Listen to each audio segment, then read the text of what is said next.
ప్రజలు తీర్పు ఇచ్చినప్పుడు కూడా దాన్ని పక్క పెట్టి ఈరోజు అడ్డుకునే ప్రయత్నం చేసినప్పుడు కూడా ఇలా 100% ఇలా భారతీయ జనతా పార్టీ గెలిచింది, ప్రజాస్వామ్యం గెలిచింది. మా మోడీ గారికి మాట ఇచ్చొచ్చినాం మేము, సార్ కరీంనగర్ కార్పొరేషన్ లో భారతీయ జనతా పార్టీ గెలిపిస్తాం సార్. మా అమిత్ షా గారికి మాట ఇచ్చేసినాం, మా నితిన్ నబీన్ గారికి మాట ఇచ్చొచ్చినాం.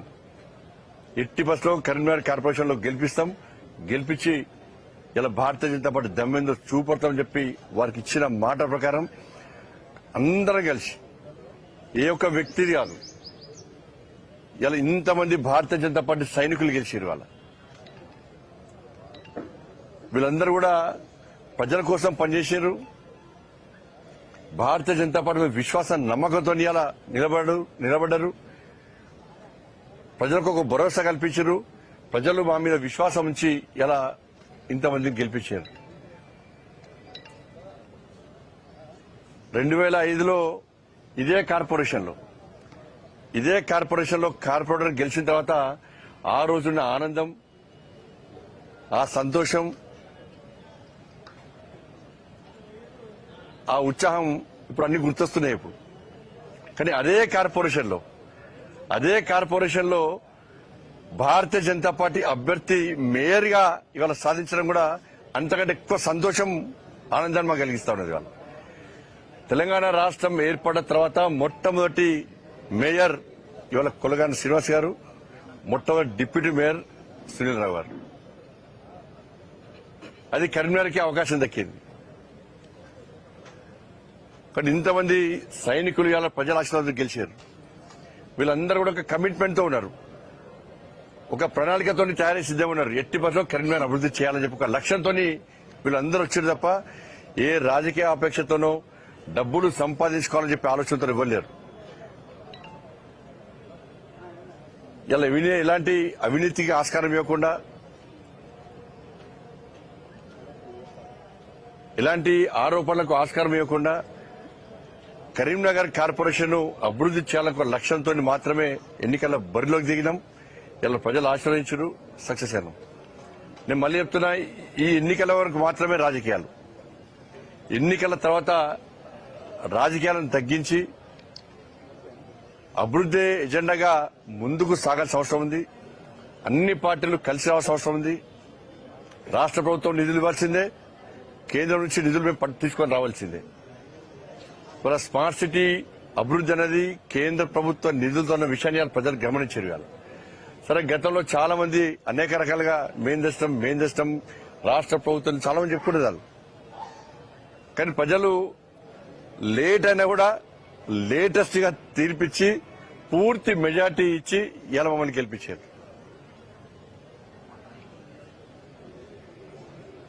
అంటే రాబోయే రోజుల్లో కూడా తప్పకుండా కరీంనగర్ అభివృద్ధికి సహకరిస్తాం, నిధులు తీసుకొస్తాం. కార్పొరేటర్లు అందరం పోయి, మా గౌరవ కార్పొరేటర్లు మేయర్ గారి నేతృత్వంలో, మా డిప్యూటీ మేయర్ గారి నేతృత్వంలో అందరం పోయి కేంద్ర మంత్రులను కలుస్తాం, రాష్ట్ర ప్రభుత్వాన్ని కలుస్తాం. అందరూ కూడా కలిసి నిధులు ఇవ్వాల్సిన అవసరం ఉంది. ఇది బీజేపీ మేయర్ అని చెప్పి నిర్లక్ష్యం చేస్తే కూడా వదిలిపెట్టే ప్రసక్తి లేదు.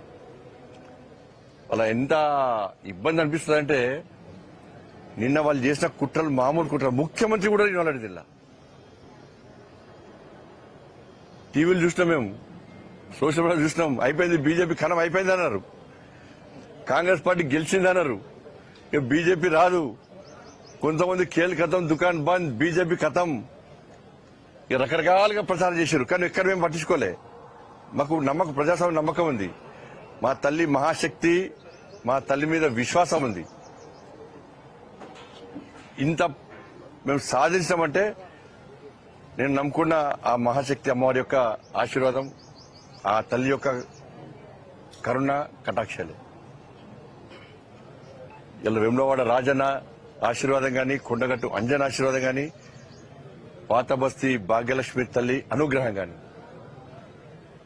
వాళ్ళని నమ్మినాం. వాళ్ళ ఆశీర్వాదంతో ప్రజల ఓట్లు పొందినాం. ప్రజల ఆశీర్వాదం మాకుంది, మా గౌరవ కార్పొరేటర్లకు అందరికీ ఉంది. ఇంత మెజార్టీగా మేము గెలుస్తాం. కానీ దీన్ని కాంగ్రెస్ బీఆర్ఎస్ ఎంఐఎం పార్టీలు ఎందుకు గుర్తించకపోయినాయి? అన్ని పార్టీలు కలవడానికి కారణం ఏదో ఒకటి ఉండాలి. స్పష్టం చేయాల్సిన అవసరం ఉంది. మీరు అందరు కలిసి మీరు సాధించింది ఏంది? బయటికి వచ్చి ఊకదంపుడు ఉపన్యాసాలు ఇచ్చి ప్రజాస్వామ్యాన్ని కాపాడాలి, రాజ్యాంగాన్ని చేతిలో పట్టుకొని తిరిగే కాంగ్రెస్ పార్టీ పార్లమెంటు వేదిక గాని బహిరంగ సభల్లో రాజ్యాంగ బుక్కును పట్టుకొని తిరిగే కాంగ్రెస్ పార్టీ 35 మంది ఇలా మాకు మద్దతిస్తే బలవంతంగా ఎత్తుకపోయి కుట్రలు చేసి ఫామ్ హౌస్ లో వేదికగా, హోటల్లో వేదికగా మీరు అందరు కలిసి కుట్రలు చేయడానికి కారణం మీద ఒక కారణం చెప్పండి. మీరు ఎవరి మీద కోపం మీకు? మీరు గెలిచింది 14 సీట్లు. ఈ బడబాయి చోటబాయి గెలిచింది 3 సీట్లు.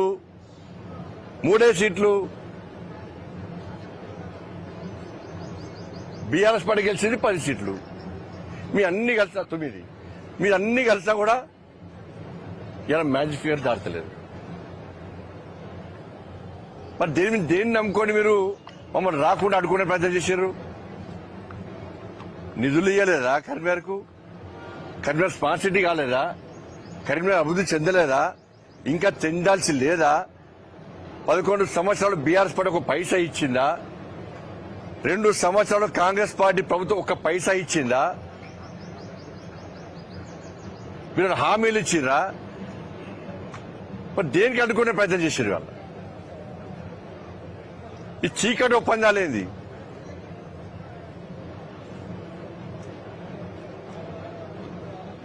ఏం కారణం లేదు. చెప్పి రావద్దు. ఇప్పుడు ఆట మొదలైంది. ఇప్పుడు ఆట మీరు స్టార్ట్ చేశారు. ఎన్నికల ముందు ఆట మీరు స్టార్ట్ చేశారు. ఆటకు ముగింపు మేమిచ్చినాం. ఇలా కప్పు గెలిచి మేము ముగింపించినాం. బీజేపీని అడ్డుకునే దమ్ము మీకు లేదు. మీ కుట్రలు చేస్తే, మీ కుతంత్రాలు చేస్తే తెలంగాణ రాష్ట్రంలో యుద్ధం స్టార్ట్ చేసినాం. ఆ యుద్ధం కరీంనగర్ స్టార్ట్ అయింది. కాంగ్రెస్ పార్టీకి నేను చేస్తున్నా, ఇలా ఛాలెంజ్ చేస్తున్నా, మీకు ఎక్కడికక్కడ మీ మెడల్ వాస్తాం. మీరు ఇచ్చిన 6 గ్యారెంటీలు అమలు చేయాల్సిందే. రామచంద్రరావు గారి నేతృత్వంలో ఈ తెలంగాణ రాష్ట్రంలో మేము చేసే యుద్ధానికి దమ్ముంటే మీరు తట్టుకునే కెపాసిటీ దమ్ముంటే మీరు తట్టుకోండి. మీరు కరీంనగర్లో గెలికిరు మమ్మల్ని. కరీంనగర్లో రాకుండా 3 పార్టీలు, అన్ని పార్టీలు కలిసి మీరు అడ్డుకున్నారు. మీరు అందరూ ఒక్కటైన విషయం స్పష్టమైంది. ఇప్పుడు స్టార్ట్ అయింది ఆట. మళ్ళా కొత్త ఆట మళ్ళా స్టార్ట్ అయింది. ఇస్తాం, దాన్ని కూడా పక్కా ఇస్తాం. మేము పక్కా ముగింపిస్తాం. మిమ్మల్ని వదిలిపెట్టే ప్రసక్తి లేదు. మేము ఏదో రెచ్చిపోయి చెప్తాం. నిన్న మీరు చేసే కుట్రలను చూసి బాధపడి మేము ఎక్కడ భయపడలే. కాంగ్రెస్ వాళ్ళు, బీఆర్ఎస్ వాళ్ళు, ఎంఏ పార్టీలు చూసి నవ్వుకున్నాం. మేము మా క్యాంపులో అందరం నవ్వుకున్నాం. మేము వీళ్ళు గింత పిచ్చోళ్ళ 40 సంవత్సరాలు, గిన్ని సంవత్సరాలు దేశాన్ని పాలించిన కాంగ్రెస్ పార్టీ ఏం ప్లాన్ లేకుండా, అవగాహన లేకుండా ఎట్లా వస్తుంది అనుకున్నారు? బయట పోతే బీఆర్ఎస్ పార్టీ, కాంగ్రెస్ పార్టీ వేరంటారు. కానీ బీఆర్ఎస్ పార్టీ కార్పొరేటర్కు నేను అభినందన చెప్తున్నాను.